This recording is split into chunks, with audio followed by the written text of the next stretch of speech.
नमस्कार। PP news line के prime time में आप सबका स्वागत। मैं हूं रजनी अनुभव। आइए सबसे पहले नजर डालते हैं आज दिन भर की प्रमुख सुर्खियों पर। बांदीपुरा में पुलिस ने आईएसजेके के आतंकी मॉड्यूल का किया भंडाफोड़। डॉक्टर जितेंद्र सिंह ने रिंग रोड के प्रथम चरण का किया शुभारंभ।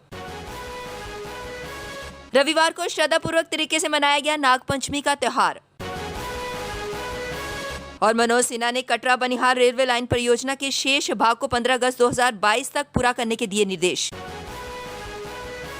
अब समाचार विस्तार से। कश्मीर संभाग के बांदीपुरा में पुलिस ने आईएसजेके के आतंकी मॉड्यूल का भंडाफोड़ किया है।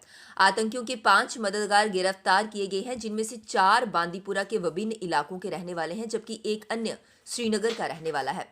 इनके पास से आईएसजेके के झंडे, गोला बारूद व अन्य आपत्तिजनक सामग्री बरामद की गई है। पकड़े गए आतंकियों के मददगारों से पुलिस पूछताछ कर रही है। प्रारंभिक जांच में पाया गया कि आतंकियों के ये सभी मददगार आतंकवादी संगठन आईएसजेके से जुड़े हैं।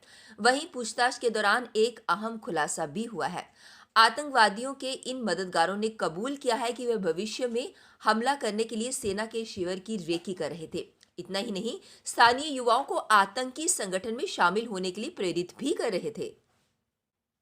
अपनी गतिविधियों को अंजाम दे रहे थे। इसमें इनका यहाँ पे जेकेआईएस का फ्लैग बनाने से लेके उनकी रिक्रूटमेंट, उनके जो वीडियोस, फोटोग्राफ्स और उनकी आइडियोलॉजी को प्रोपोगेट ये 5 लोग यहाँ पे कर रहे थे। और अभी तक की जो तफ्तीश में हमें पता चला है कि इनका एक प्लान भी था। यहाँ पे जो 13RR की कॉय है उसके ऊपर अटैक करने का इनका प्लान था। उसके लिए इन्होंने यहाँ पे पूरी रैकी वगैरह भी की हुई थी। केंद्रीय मंत्री डॉक्टर जितेंद्र सिंह ने कहा कि जम्मू कश्मीर में ट्रायल के आधार पर 2 जिलों कश्मीर के गांदरबल और जम्मू के उधमपुर में 4G मोबाइल इंटरनेट सेवा को बहाल किया गया है। लोगों का ये कहना है कि इससे जिलों में भेदभाव किया जा रहा है।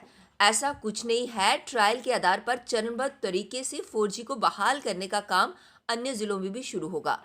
रिंग रोड के प्रथम चरण के शुभारंभ पर उन्होंने कहा कि जम्मू कश्मीर को मोदी सरकार भ्रष्टाचार मुक्त बनाएगी। कुछ नेता पहले सीबीआई जांच का राग अलापते थे, अब सीबीआई जांच के दायरे में वह खुद ही आ गए हैं। सिंह ने कहा कि जम्मू कश्मीर में सीबीआई 3 प्रमुख मामलों की फिलहाल जांच कर रही है।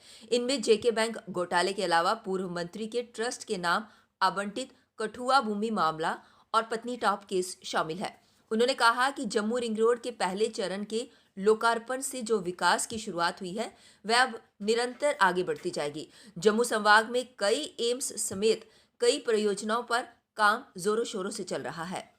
डोगरों का पारंपरिक पर्व नागपंचमी। भाद्रपद मास के शुक्ल पक्ष की ऋषि पंचमी के दिन नागपंचमी का पर्व मनाया जाता है। जम्मू संभाग में नागपंचमी पूरी धार्मिक आस्था और श्रद्धा के साथ मनाई जाती है। हमारे शास्त्रों में तिथि को बहुत महत्वपूर्ण स्थान दिया गया है। जिस तिथि के जो देवता बताए गए हैं उन देवताओं की पूजा उसी तिथि में करने से सभी देवता उपासक से प्रसन्न हो उसकी अभिलाषा को पूर्ण करते हैं। पंचमी तिथि के स्वामी नाग देवता हैं। इस दिन नाग देवता की पूजा करने से भय तथा काल सर्प योग शमन होता है। नाग पंचमी का त्योहार हमें ये बताता है कि हमारे देश में सभी जीव जंतु को सम्मान दिया जाता है।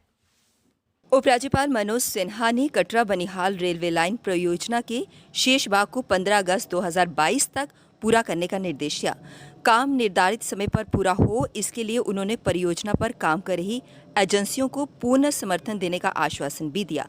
इस दौरान उन्होंने रेलवे प्रबंधन से कठुआ उधमपुर के बीच डीएमयू सेवा फिर से शुरू करने की बात भी कही, जिस पर सहमति जताते हुए रेलवे अधिकारियों ने कहा कि कोविड महामारी का प्रकोप कम होते ही ये सेवा शुरू कर दी जाएगी। उपराज्यपाल मनोज सिन्हा ने आज सिविल सचिवालय जम्मू में उधमपुर श्रीनगर बारामूला रेलवे लाइन परियोजना की समीक्षा करने के लिए बैठक बुलाई थी।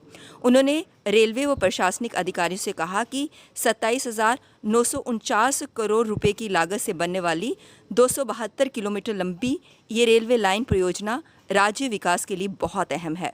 बैठक में उपस्थित रेलवे अधिकारियों ने उपराज्यपाल को बताया कि इस परियोजना को 161 किलोमीटर लाइन को कमीशन कर दिया गया है, जबकि बाकी पर काम तेजी से जारी है।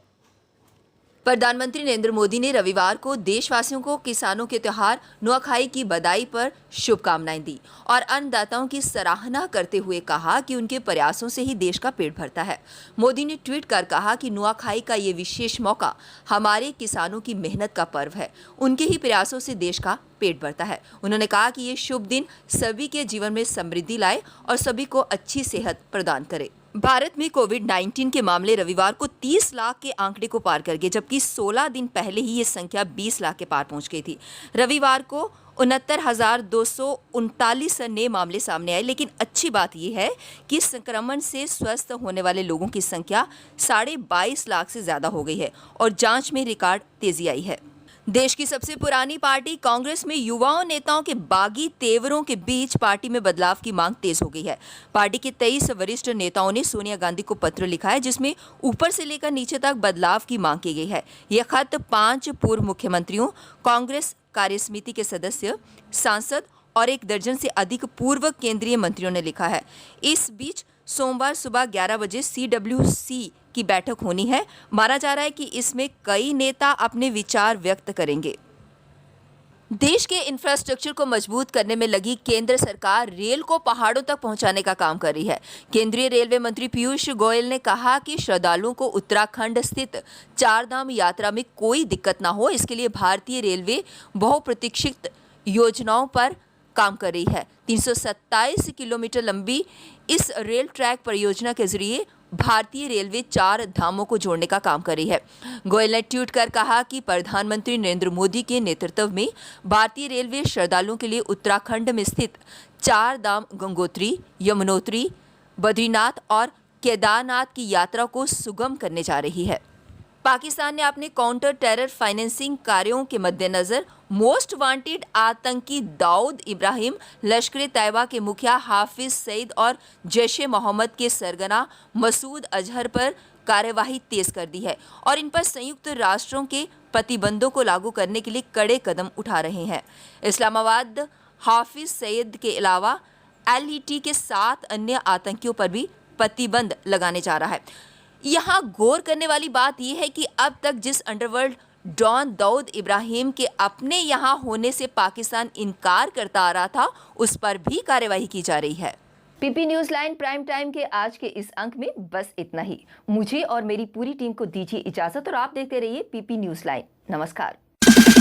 जम्मू में आई टेस्टिंग की साइंटिफिक और मॉडर्न टेक्नोलॉजी के लिए हमेशा याद रखें जेम ऑप्टिशियंस, जहां पर रखा जाता है आपकी हर जरूरत का ख्याल। Gem opticians with the facility of eye exercise, A scan, biometry, pachymetry और ऑटोमेटेड फील्ड एनालाइजर। और हाँ, हमारे यहाँ बढ़िया क्वालिटी के ब्रांडेड स्पेक्टिकल्स, सनग्लासेस और कॉन्टेक्ट लेंसेज मिलते हैं। आपका भरोसेमंद एक ही नाम, Gem opticians, Gandhinagar. Gem opticians, Nai Basti. Gem opticians, Amphalla. Gem opticians, Trikuta नगर।